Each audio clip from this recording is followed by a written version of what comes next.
Have you ever wondered how much of the royal fairy tale is real, and how much is carefully staged for public consumption? It's a question people have been asking ever since Meghan Markle first stepped into the global spotlight, gliding into the royal family as if she were born to be there. The dazzling wedding, the glittering tiaras, the polished speeches, everything seemed picture perfect. But what if behind that shimmering image, there was a past that told a very different story? One that wasn't polished or packaged for public viewing. One that, if true, could send shockwaves not just through royal watchers, but through Meghan's own carefully cultivated brand. But before we continue, please subscribe, like, and turn on the notification bell for updates. Today, that question isn't just speculation. It's being reignited by someone who claims to have been there long before Meghan ever wore a tiara, before she walked red carpets, before her name was tied to a prince. A childhood friend, someone who says they grew up alongside her, is now stepping forward with an allegation that is as scandalous as it is detailed. Meghan Markle, long before the fame, long before the royal romance, used to work as a bar dancer, and, according to this friend, often hustled for cash by entertaining guests in ways far from the world of polite royal dinners. It's a claim that doesn't just challenge the public's perception of her. It shatters the image she's worked tirelessly to project. The words are blunt, almost jarring in their simplicity. She knew how to make the room notice her, and she knew how to walk away with more money than anyone else. That's how the friend, who has known Meghan since they were teenagers, describes it. And it's not just a throwaway comment. They paint a vivid picture of smoky rooms, thumping bass, and a young woman who knew exactly how to command attention. But this isn't just about one friend speaking out. It's about the deeper implications of what happens when the public narrative of a global figure collides with alleged truths from the past. How does a story like this even come to light in 2025, years after Meghan has rebranded herself from royal duchess to media entrepreneur, humanitarian, and mother? And more importantly, why now? Is it a betrayal from within her old circle, or a calculated move in the never-ending chess game of public perception? The answer begins not in the marble corridors of Kensington Palace or the sprawling estates of Montecito, but in a much smaller, grittier setting. The kind of bar you might walk past without a second glance. The kind of place where regulars know the staff by first name, and where the real action starts only after the sun goes down. According to this childhood friend, this is where Meghan, still just another face in Los Angeles, still chasing a dream that felt impossibly far away, found herself making rent and connections in equal measure. Picture the scene. It's Los Angeles in the late 1990s. The air is thick with cigarette smoke despite the city's attempts to clean up indoor spaces. Neon signs buzz and flicker, their colors spilling onto cracked sidewalks. Inside, the bar's lights are dim but warm, the kind of lighting that makes the edges of reality blur. The DJ booth is tucked into a corner, the bass thrumming through the floorboards. Patrons, some locals, some out-of-towners, cluster around tables, drinks in hand, eyes darting between the dance floor and the entrance, waiting for the night's entertainment to kick in. And then, there she is, a young woman in her early 20s, hair catching the light just so, a smile that could make you forget you were in a dive bar. Meghan Markle, or as the friend insists, Meg, moving with an ease and confidence that drew eyes without her even having to try. According to the friend, Meghan wasn't just another dancer passing through. She was a presence. She knew when to make small talk, when to laugh at a joke, when to step back just enough to let the mystery do the work. And most importantly, she knew how to leave the night with more in her pocket than she came with. Sometimes it was tips slipped into her hand during a slow song. Sometimes it was an invitation to a private table where the drinks flowed more freely. The friend describes it as a hustle, but not in the negative sense. She was smart, they say. She knew the game, and she played it better than anyone else. Of course, claims like these aren't without controversy. For Meghan's supporters, this is just another attempt to smear her. A recycled tactic from critics who have long been eager to tarnish her image. For her detractors, it's a vindication of suspicions they've held all along, that the woman who charmed a prince was always more calculating than she let on. And for those who fall somewhere in between, it's a tantalizing puzzle. one that forces them to question just how much of what they see is real. The middle of this story begins to take shape when you consider the dynamics of ambition and survival in Hollywood's underbelly. Before the royal titles, before the Netflix deals, Meghan was just another aspiring actress in a city where opportunity is scarce and competition is brutal. The friend claims that dancing at bars wasn't about glamour, it was about survival. She wasn't sitting around waiting for a miracle, they insist. She was out there making things happen, even if it meant doing things she might not brag about later. It's here that the line between judgment and empathy blurs. After all, how many people in their early 20s, faced with bills and big dreams, make choices they wouldn't necessarily put on a resume? The difference here is that most people don't end up in Buckingham Palace or on the front page of every major tabloid in the world. Most people don't marry into a family whose every member is scrutinized to the millimeter. And most people don't have a global brand built on empowerment, elegance, and authenticity. The Friend's account also touches on Meghan's ability to adapt, to shapeshift depending on her environment. One night she might be the life of the party, laughing loudly, commanding attention on the dance floor. Another night, she might be quieter, more reserved, hanging back just enough to let the intrigue build. It's a skill set that, years later, would serve her well in navigating the complicated world of royal politics and global media. But as we reach the end of this introduction, the tension tightens. Because while this friend is willing to talk about what they saw back then, they also hint at things they won't yet reveal. Stories that, in their words, would make people see her in a way they never have before.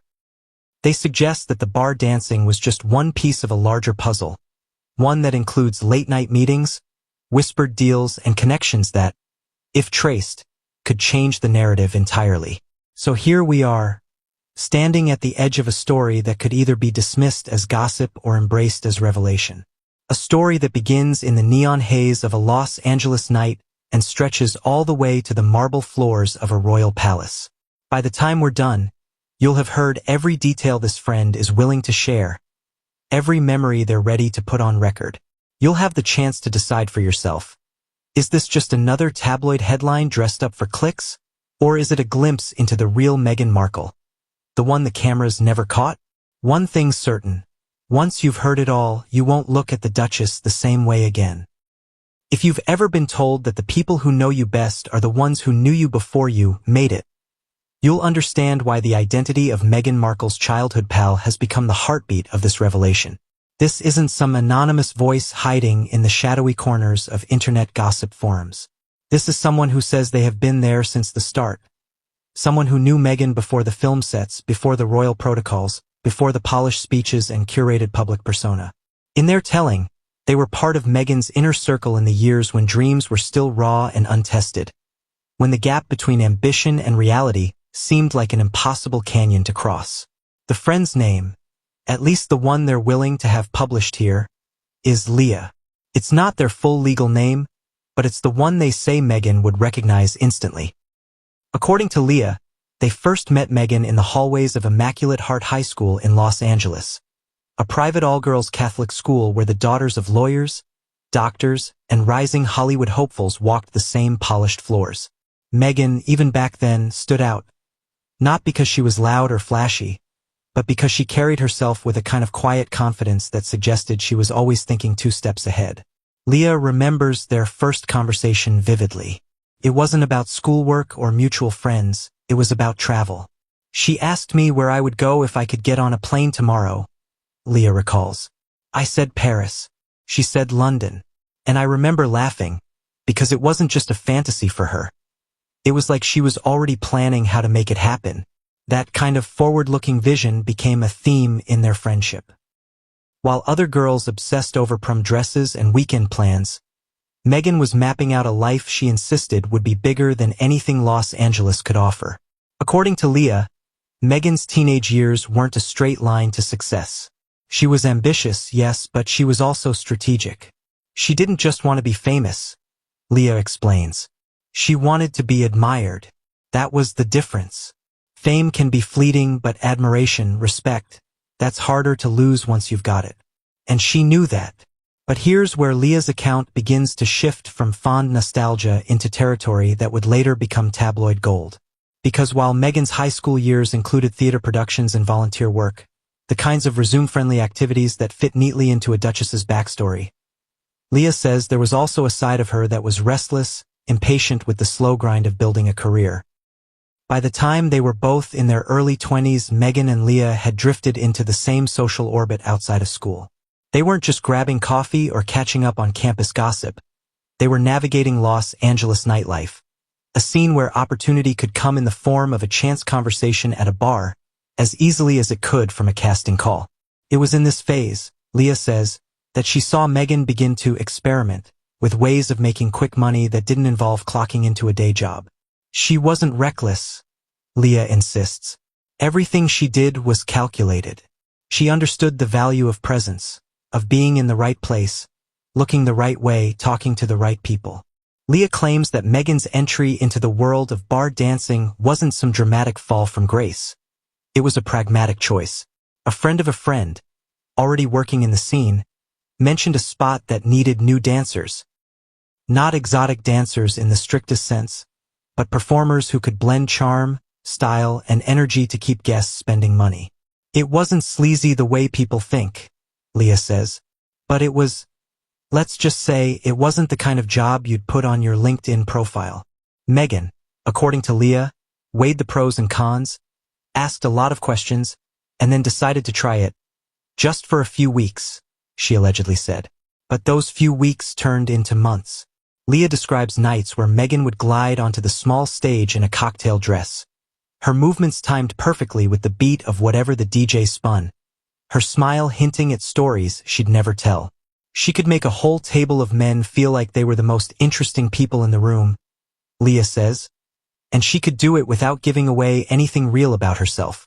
That's a rare skill. Most people either give too much or too little. She found the perfect middle. Still, Leah insists that their friendship during this time wasn't defined solely by the job. They still had the same inside jokes, the same late-night phone calls, the same shared ambitions. What changed was Meghan's growing awareness of how to use every situation as a stepping stone. She'd meet someone at the bar who knew someone in the industry, and suddenly she had an audition or a meeting lined up, Leah recalls. She knew how to turn casual encounters into opportunities. The middle of Leah's account takes a more complicated turn when she talks about the secrecy surrounding this part of Meghan's life. According to her, Meghan was careful about who knew where she worked. She told people she was doing promotional events or working private parties, Leah says. Technically, it wasn't a lie, but it wasn't the whole truth either. Leah admits that even she didn't tell anyone outside their circle, partly out of loyalty, partly because she understood the potential consequences if word got out. This wasn't a world where you could easily control the narrative, she explains. One wrong photo, one person talking to the wrong gossip columnist, and that could have been the end of any serious acting ambitions. And yet, despite the secrecy, Leah remembers moments of vulnerability that slipped through Meghan's otherwise polished exterior. Nights when the crowd was rowdy and the tips were light, when the effort to charm felt more like a performance than a choice. She'd come over to my place after, kick off her heels and just deflate, Leah says. She'd say, "I'm not going to do this forever. This is just a chapter, not the whole book." The end of this section comes with Leah's reflection on why she's speaking out now. She insists it's not about malice, not about revenge. "I don't hate her," Leah says. "In a weird way, I'm proud of her. She did what she had to do to get where she wanted to be. But I also think people deserve to know that the journey wasn't as squeaky clean as they've been led to believe. It's not about tearing her down. It's about telling the truth, even if it's messy." Whether that's true or not, one thing is certain. Leah's story adds a layer of complexity to Meghan's public image, a reminder that every polished surface has a story underneath it, full of cracks, shadows, and moments no one was meant to see.